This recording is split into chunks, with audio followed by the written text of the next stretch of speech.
Hey, I'm William with Northern Brewer, and today we're going to be checking out the new G40 from Grainfather. Just unboxed it about 10 minutes ago, so we're pretty excited to take a look and jump right in. A couple things you'll probably notice if you're familiar with the G30. The pump has been moved inside. It's all down in the base here. The black ring, everything below is going to be the pump and the heater, and all the electronics is down below there now. So nothing on the outside really to bang or get caught. When you go to assemble it, one of the first things you're going to put in is the hop filter. So pretty big upgrade from G30 if you're familiar with that. Otherwise, it's just like the G70. It's going to fit down in there and nice and snug. You just push that in place. Big difference from the G30 then is also the mash basket. Also kind of modeled after their G70s. So what a lot of people are going to notice is it's just one bottom. There's no top plate for this. It's not necessarily needed. And it's got rolled edges, so you can just slide it right in there. No extra seal to go around the outside at all. You also notice that there are more perforations in this. That just helps with the mash recirculation, keep the temp nice and even. Same thing along the sides here. There's actually more perforations up and through here. Again, just to help the mash recirculate, keep an even temperature with the PID controller.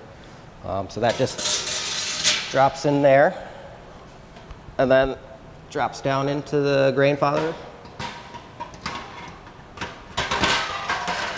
The other nice thing on this grain basket is the handle. It's got a point here for a pulley system. Obviously, if you're getting into these bigger sizes like this, it might be nice to have a pulley or just a friend to help lift this.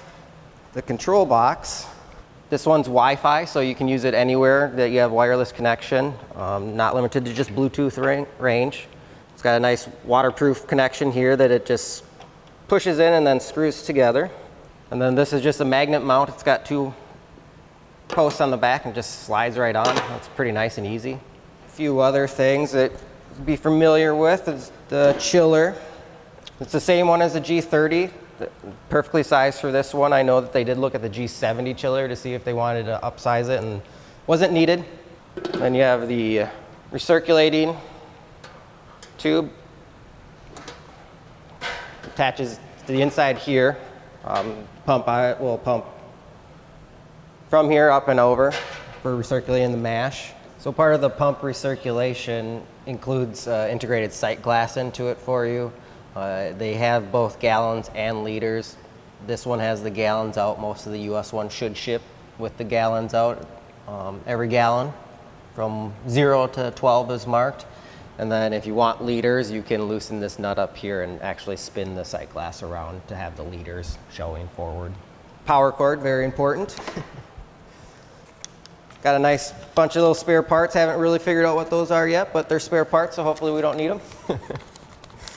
It also comes with a whole bunch of different attachments for the chiller for chilling.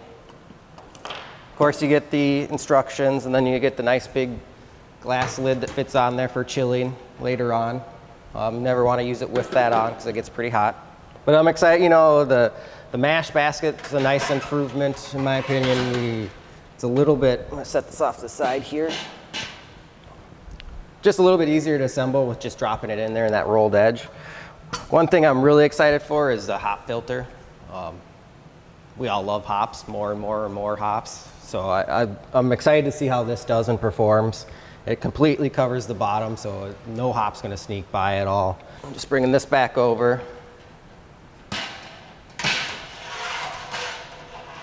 But if you're familiar with the G30 units, they have an extra silicone seal on there just so no grain gets down through, and they have a top plate. This is just two pieces, sets together.